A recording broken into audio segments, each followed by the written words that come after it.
Good evening. Thank you for being here tonight. This weekend, it's the second weekend of the month in which we hold a monk. It's really a monk training weekend.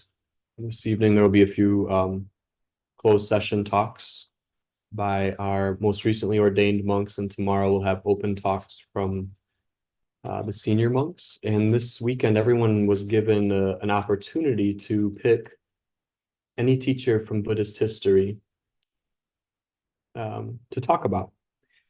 And last month, I asked Sokuzan if I could follow suit with the topics for a monk training weekend. And this week, I similarly wanted to follow suit with selecting a teacher. And initially, I was going to talk about, again, early Zen lineages, which I've talked about so much. And while I was sitting in Dokusan with Sokuzan today, I'd been noticing this book for a few months, really, in the Hojo out at his house, on an incredibly famous and important figure in Tibetan Buddhism named Niguma, or Jetsunma Niguma. And Niguma was a great Indian Mahasiddha. She lived sometime in the 10th century. And in studying about Niguma, I'll go into what I can about her. But what really became apparent was the way in which women are presented or not represented in Buddhism. So she was coming out of this early Indian Vajrayana tradition, which was not particularly institutionalized. It was very secretive. And so most of the teachings at this time were really only given orally. To the point that certain teachings were even initially given with the instruction to never be written down for 7 generations or 10 generations or 12 generations. So you have these teachings that are so private. You have to seek out a teacher and receive the initiation. So in that sense, it's not as uncommon to think that maybe there's not as much information about these teachers. But what we do know about Niguma, Jetsunma Niguma, and Jetsunma means most venerable. It's a title. It's, the female form, Jetsunma, and the male form would be Jetsun, like Jetsun Milarepa. Is that likely she lived somewhere in Kashmir, in maybe northwestern India. And what's very confusing about her early biography is how much of it is synonymous to the other great Mahasiddha, Naropa. I mean, it's like these stories were taken and presented for 2 different people. And it's led to a lot of confusion, and not confusion that could ever be clarified, because historically, there's really no way to parse this out. But a lot of what is found in early writings about Niguma is the idea that she was more than likely Naropa's older sister. And some of the reasons for this would be that in different biographies of both of these great teachers, their parents have the same name. So it's not that they're even listed together. But the phrase for sister, as I understand it, can also mean wife or like senior mistress. So like the head, if you had multiple wives, it would be the head wife. And so it's gotten confusing where Niguma, in a sense, I say this and I'm trying to be very careful with semantics here, but in most ways has been reduced to Naropa's consort. And if you ask about who was Niguma, you would say, well, that was Naropa's consort. You ask about Yeshe Sogya, who was that? Well, that was Padmasambhava's consort. And this is a very common thread. This is how most women at this time were presented. And even the iconography is interesting. The imagery of these great masters, these great Mahasiddhas, when we see them on tankas, it's often in union, and we see their backs, maybe the side of their face. And something that I find interesting is that this is not unique to any form of Buddhism, particularly as I understand it, as Buddhism becomes more and more institutionalized. It's in the institutionalization of these teachings where the power struggle comes out. Because even in Zen Buddhism, when you look at the early Zen masters, it was no discrimination, particularly of who was being transmitted the teachings. But as things became more institutionalized, it was men that made up the hierarchy, men that wrote the biographies, and oftentimes, particularly with Niguma, most of what we know about her comes to us through the experience and encounters of great masters, and she is just the muse or the source of the teachings to fill out the story of many of these great teachers.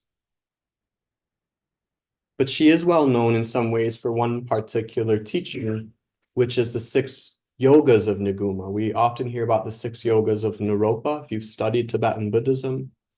And this is one of the highest forms of Buddhist practice in the Kagyu tradition. And it is through these 6 yogas that it's said that many great masters attained realization. Milarepa's realization is attributed to the first yoga, which is inner heat or tumo. And Niguma is possibly the one who actually first originated these teachings. And the reason is, in an early biography of her, she is saying that only her and the teacher she received this teaching from were the only people who knew about this, as opposed to the common narrative, which is Naropa transmitted these yogas to Niguma. It's maybe like a small distinction, and again, one that we can't clarify, but it's helpful to put into context how the way in which we receive teachings in history is filtered through the predominant thoughts and those that are able to write down those histories. I really appreciate Niguma's name. It translates as hidden secret. And she was considered a great Dakini. And I went into this word Dakini, and initially it's a little frightening. If you look at what a Dakini means originally in Hinduism, there's a lot of flesh eating and wrathful imagery. And it changes a little bit in Tibetan Buddhism. It's a complicated term. It means a lot of things. But Niguma as a Dakini can be said to represent 3 roots. That a Dakini first could represent a Vajra master or an embodied guru, teacher, which it's believed Niguma was, a physical being who had attained the highest levels of Buddhahood. A Dakini can also be a meditation deity.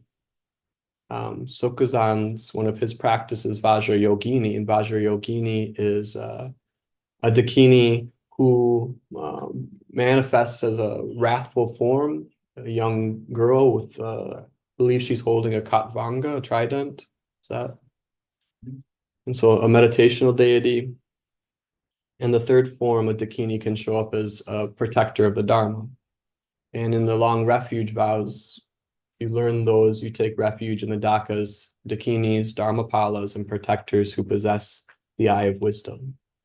So these energies which manifest in space, manifest as protectors of practitioners.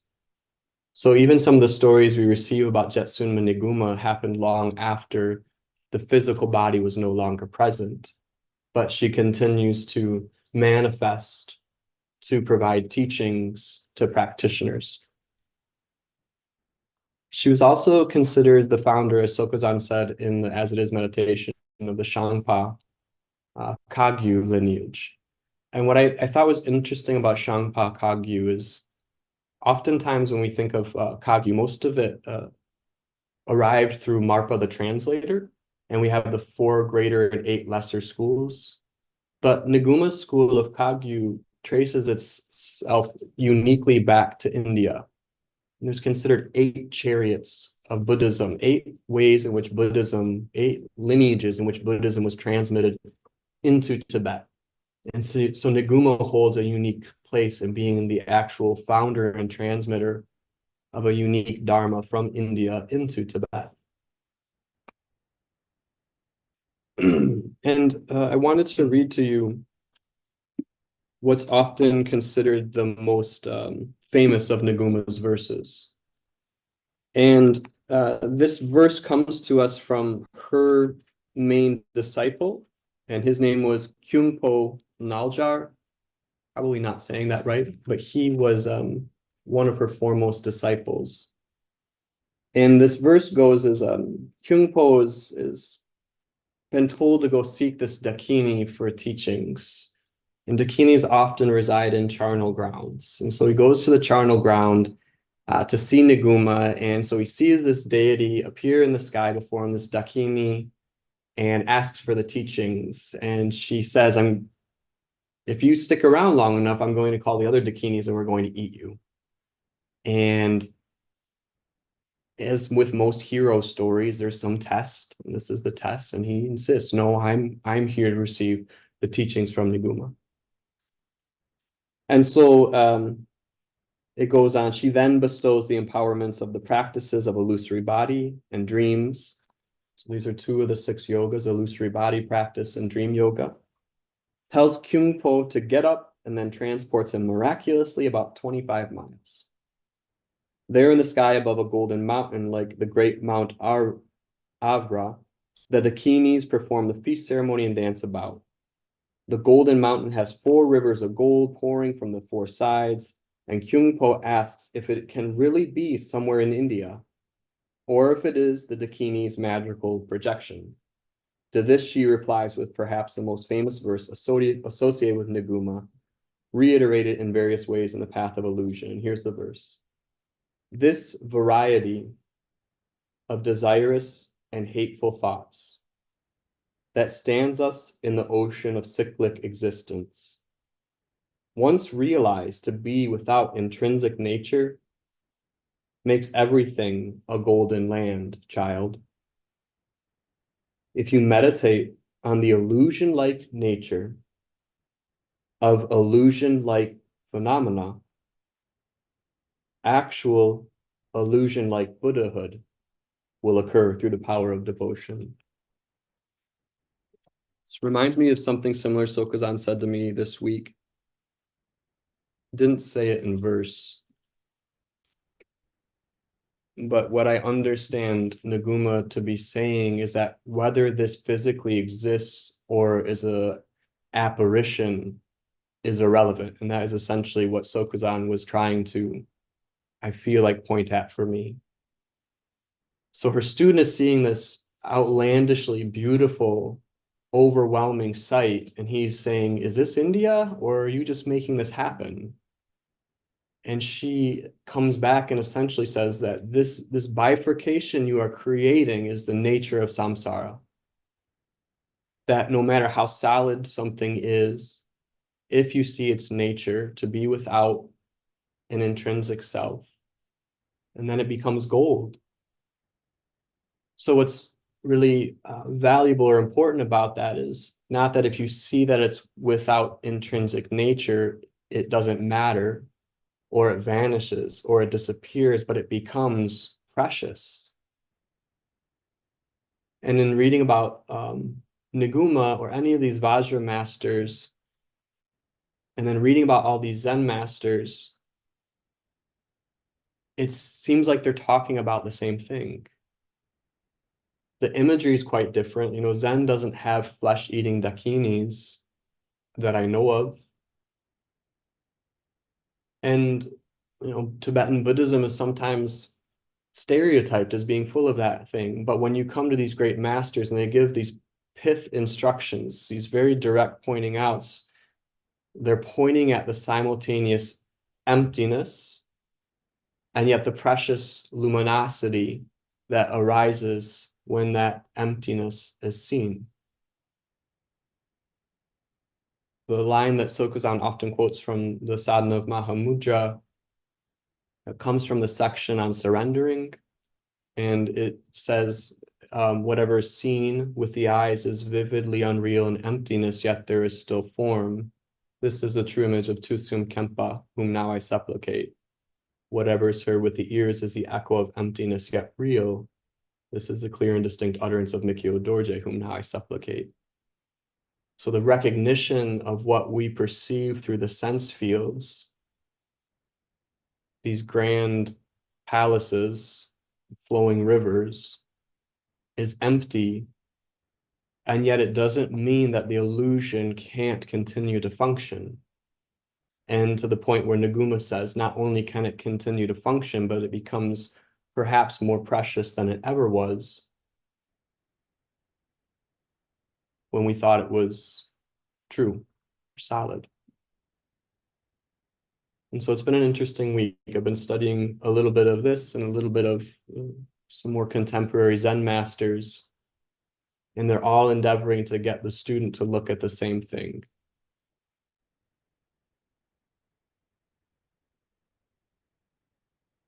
I want to say now that I'm really looking forward to tomorrow, because I know at least two of the monks will be talking about two other great Vajra masters. I believe that Sokuren is talking about Machig Labdronma,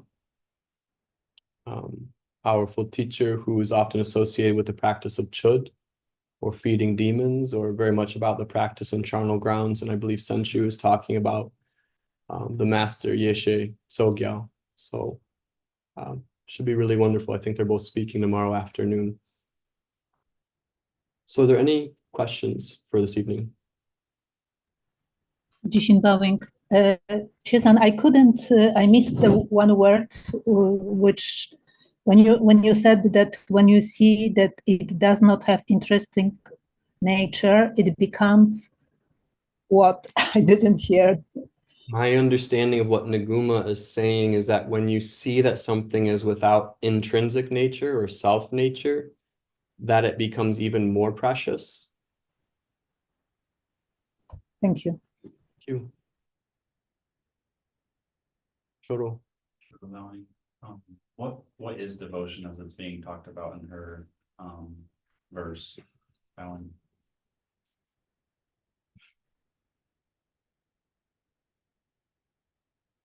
Think that it takes different forms, but to me, it is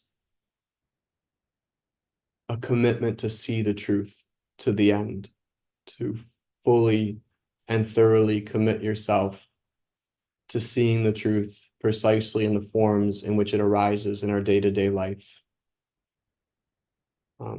Next week, I may talk about Kodo Sawaki Roshi, who talks about halfway Zen, and he does not mince words. He also reminds me a great deal of Sokuzan, Kodo Sawaki, and he also reminds me a bit of Yunmen because he's quite coarse. It's pretty harsh, but I think there has to be some sort of devotion that we're not trying to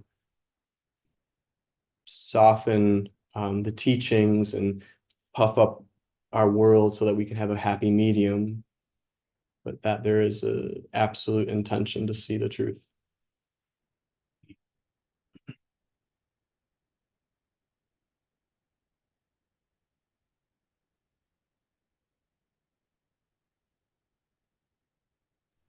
Jishin bowing.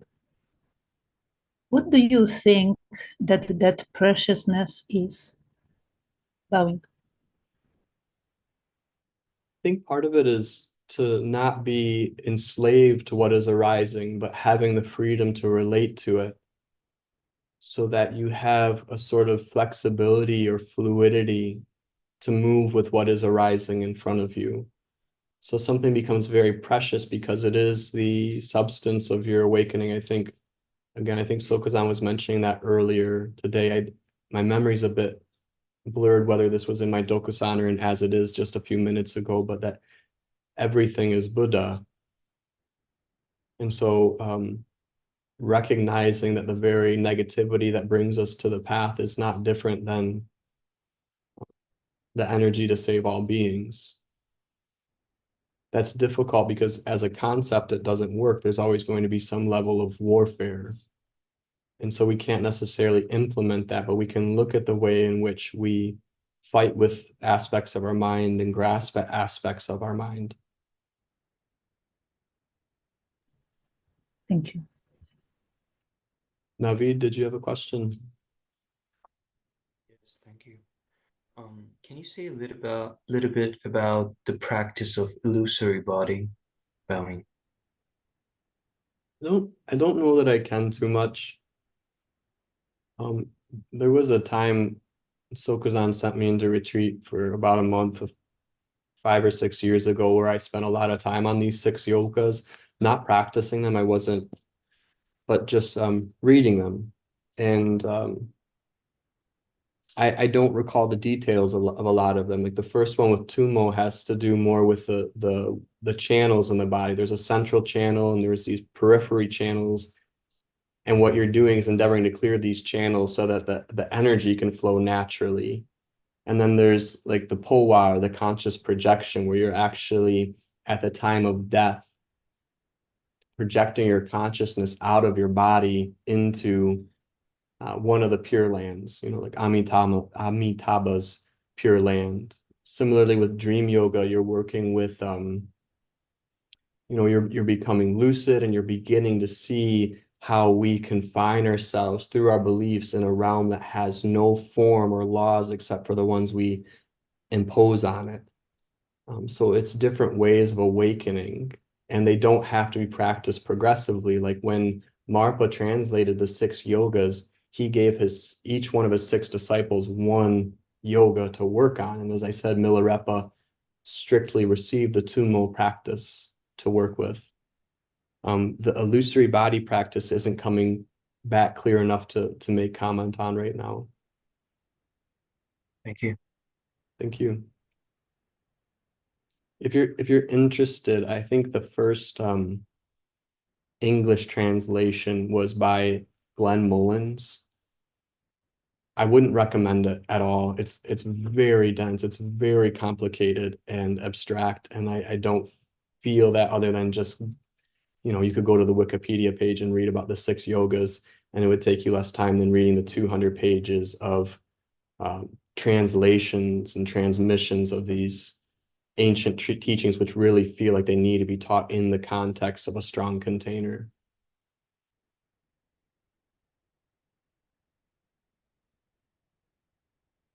Hondo.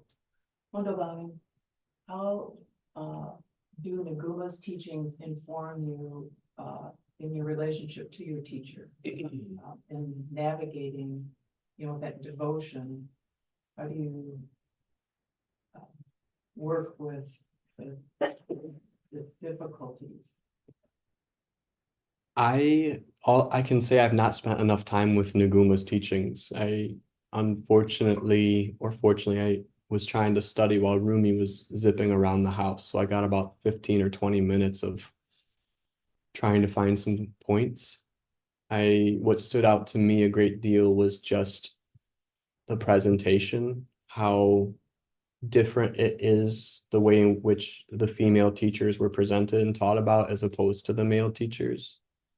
I thought it was also interesting that there was really no one that was named as her teacher other than Vajradhara. Vajradhara is considered the most primordial Buddha in the Kagyu lineage. And so it's said that her teachings came directly from Vajradhara, that her realization came very quickly, and that she had spent 3 limitless eons preparing herself for this lifetime.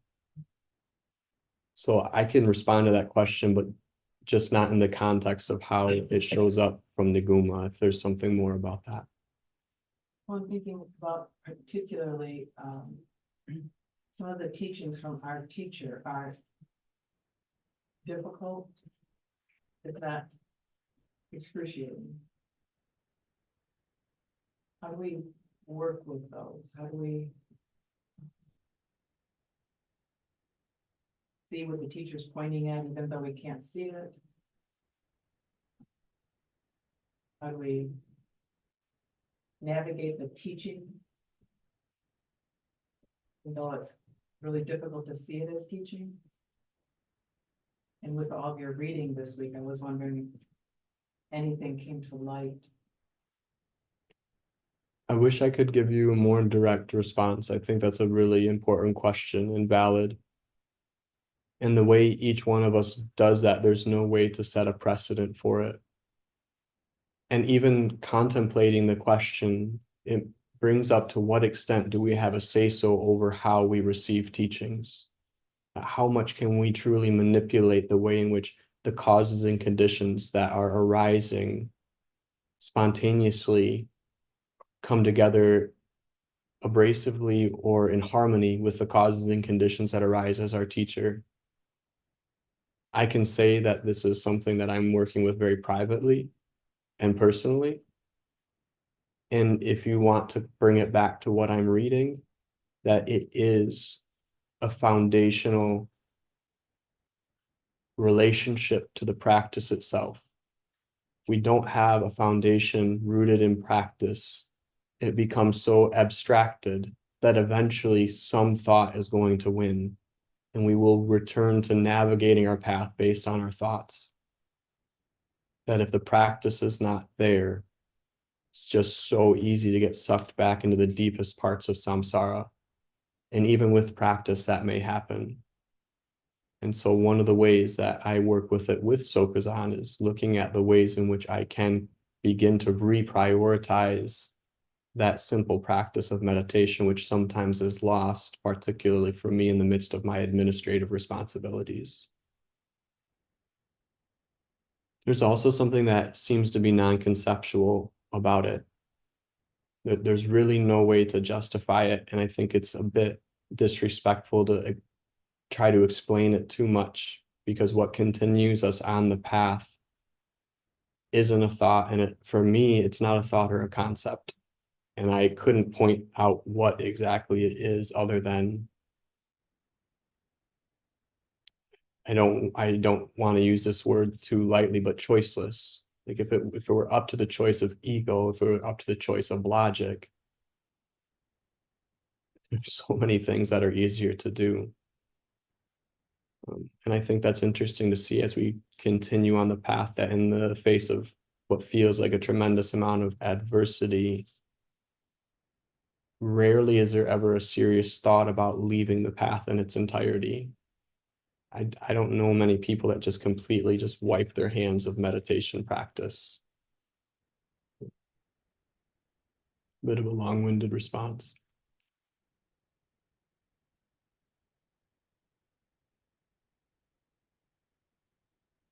Yoko. Bowing with these great teachers and masters, is there something about what they're presenting that fortifies or builds intention in the practitioners? I think so. I would say that the inspiration and the energy around my path was highly amplified through my relationship to Sokuzan. I have said I practiced for a couple of years without a teacher, and I can't even compare the two. I mean, without the teacher, I could say that relatively there was some help. It was beneficial, but the way in which I was able to go into areas that I wouldn't have been willing to by myself were highly amplified through relating to a teacher. And I feel that that is, again, it's talked about differently in different lineages. But I think that is, again, another somewhat foundational aspect of the path is the direct transmission from teacher to student, and the willingness to go into areas because you have the support of a teacher taking you or pointing you in that direction, which is more difficult to do alone. There are a few examples of teachers that didn't do that. Niguma may be perhaps one of them. Yongsha in the Zen tradition is said to have awakened on his own through practice and study, but they're somewhat outliers. Even Hui Nung a little bit had his realization through just hearing that line from the Diamond Sutra.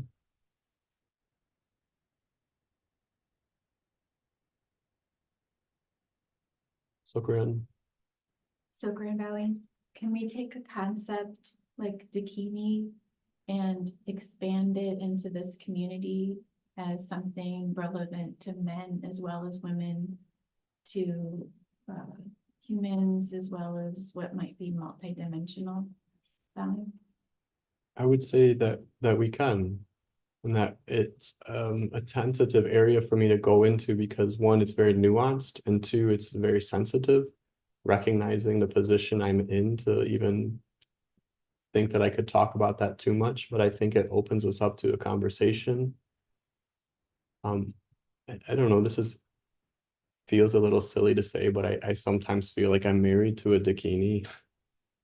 Like that's not something I just say lightly. I just feel like very how that continues to show itself to me is pretty overwhelming at times.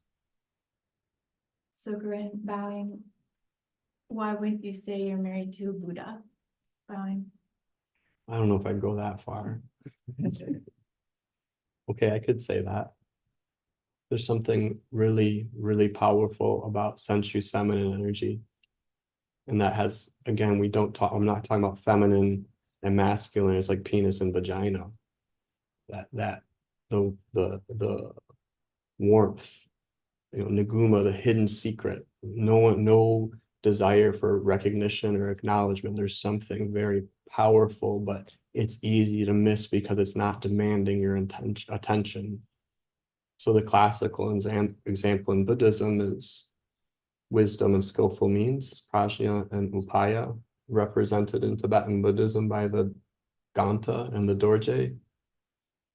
And the wisdom, you can't see the wisdom.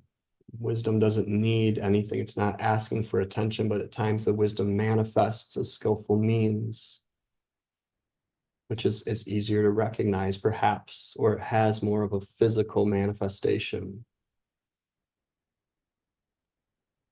There's more to that. So Corinne, if wisdom and skillful means arise in you, would you be a Dakini?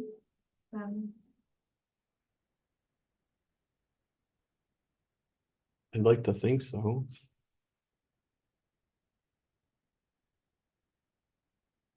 I think what I notice in looking at this material is how hopeless it is to get a grounding in it.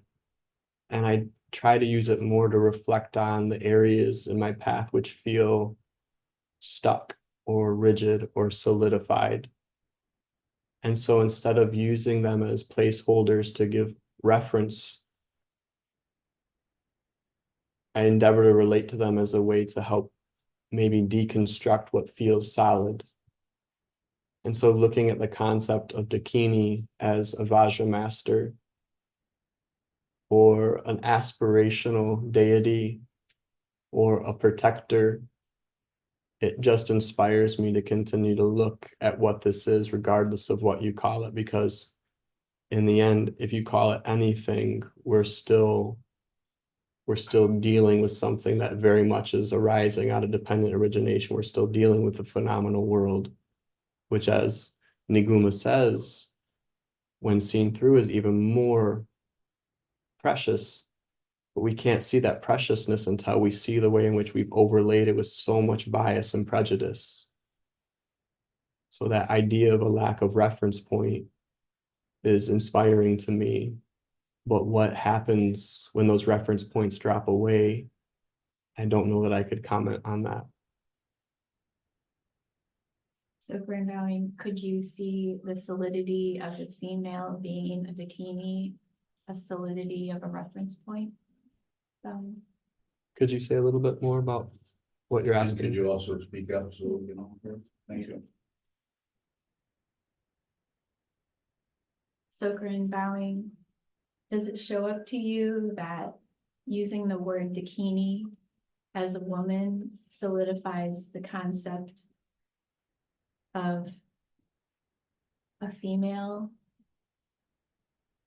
separating it from the male? It could. And again, as I said, it's very difficult area, and I knew I was stepping into a bit of uncertain territory with this.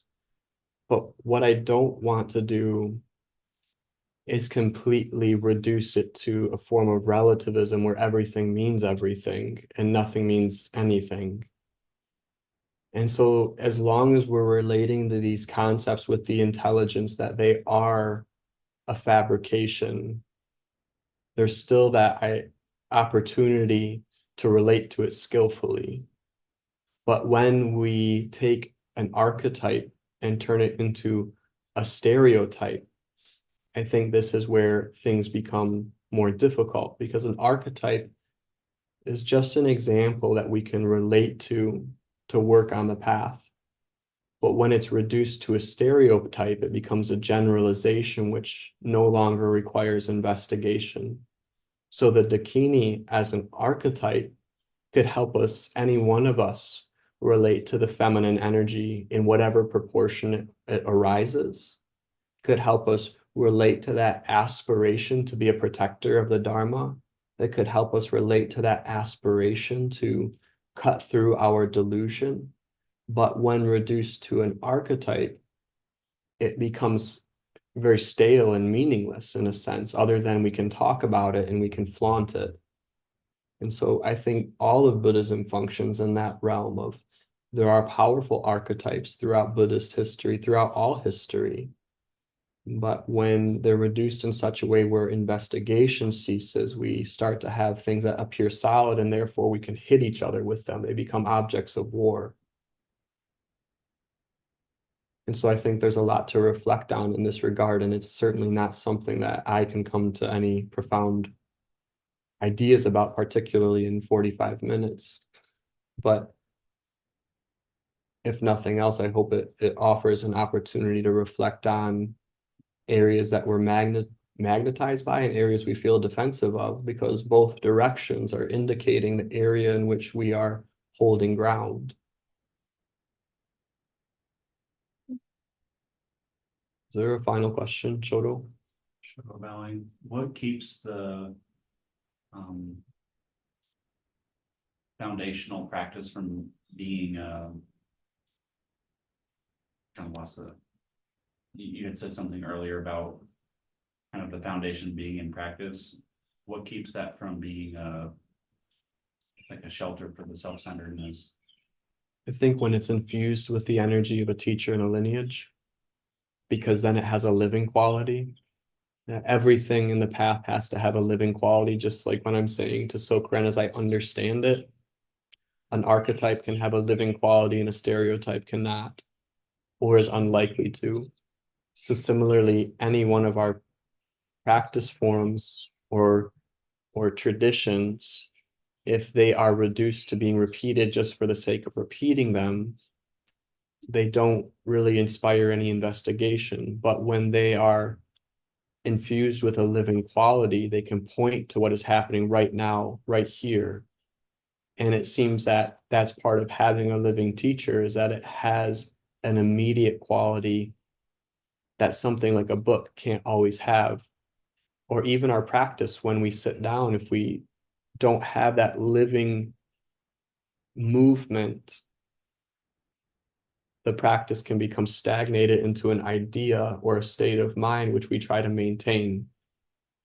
And so for me, that's that living quality, the living quality of the living teacher, but also through a living teacher, the lineage takes on a living quality, that none of these teachers in a sense have gone anywhere, but only because we can receive a living lineage. To me, that's how that looks. And it's interesting, and just one more thing, historically about Niguma, it's said that she attained what's called the rainbow body. This is a phrase you will come across occasionally in Tibetan Buddhism, and that essentially says that instead of the elements of the body returning into the elements of the earth, that the elements of the body return to the essence of the elements, which is light itself. And so the idea being that the body returns to light and the fingernails and hair remain. And so that these are consciousnesses that in Tibetan Buddhism are still accessible. And that's why Niguma and other great teachers may continue to be attributed with teaching, like Trungpa Rinpoche with the sadhana. I believe he felt that there was a direct connection to the lineage through the Karmapas and Padmasambhava. The Nyingma and the Kagyu lineages both had a living quality that inspired, or he received those teachings from. What would like living meditation be, and then what is that when it becomes dead or stable?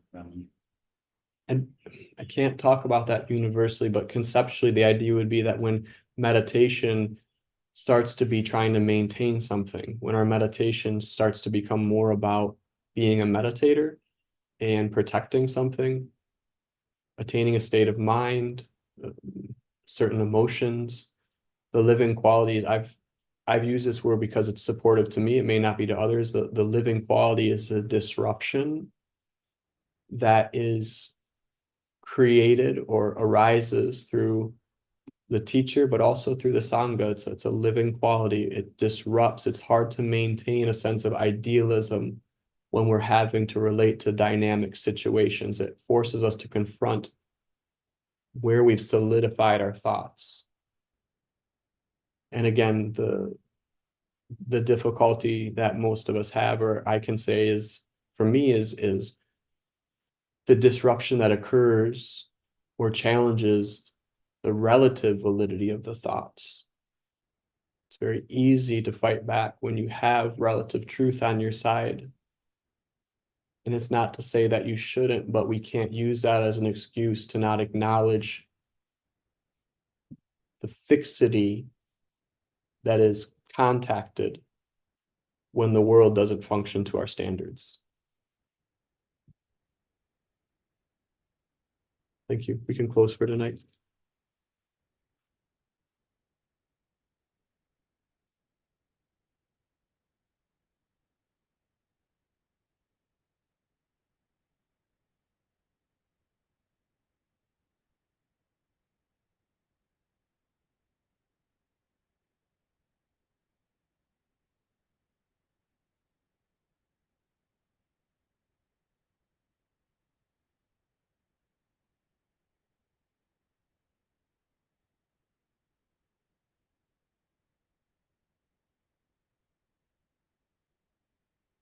May the merit of this penetrate into all places, so that we and every sentient being together can realize the Buddha's way. Chi-ho, san, chi, si-ho. Chi-san, san, san.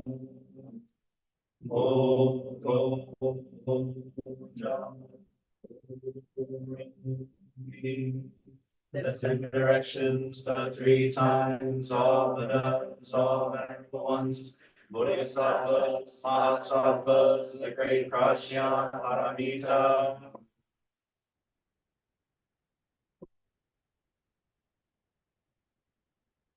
O Buddhas and Bodhisattvas of the 10 directions and the 3 times, please hear us. Please come down out of the light and protect Zokukoji Buddhist Temple Monastery, our Sangha, families, friends, and visitors. Heal everyone who is unhappy, sick, or suffering, and fill them with light.